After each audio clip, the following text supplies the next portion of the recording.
南投德山有一个男子，若心情无好，或者是啉酒醉，都会找各种的借口，卡119来叫救护车。为去年4月到今，已经卡将近100通，平均一礼拜卡2届到3届，是甲消防队武甲用要并过。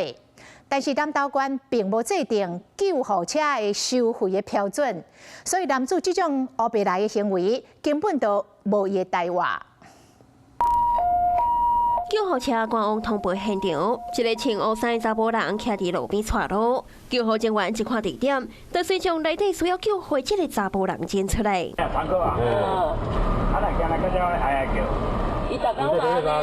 直接门看着查甫人直直碰起，救护人员问伊到底现怎？查甫人讲伊脚一痛，后一秒煞爬起身去关电话，看起来是好势好势。一年叫几次，你知道吗？叫49届啊呢。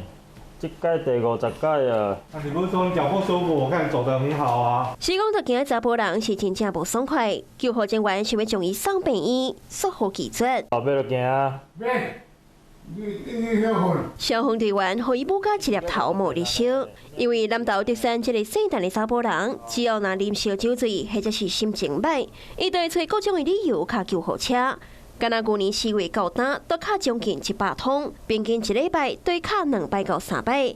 逐摆消防队员出动到现场，这个查甫人又搁无爱配合，何规个德山的消防队拢正添头。光今年度统计出来就叫了80趟救护，看看你啊，就跟你说助理步步高升啊，就叫我们回去。光远景协助也快被他弄到。 大家都很受不了。查甫人这落卡救护车的行为，不但浪费社会资源，嘛影响到其他救护的时间。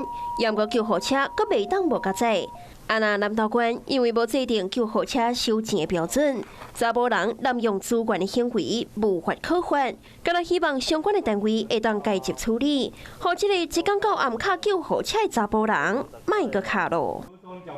你好，我是宋彦明。想掌握最及时的新闻资讯吗？赶紧订阅、按赞、开启小铃铛，锁定华视新闻 YouTube 频道。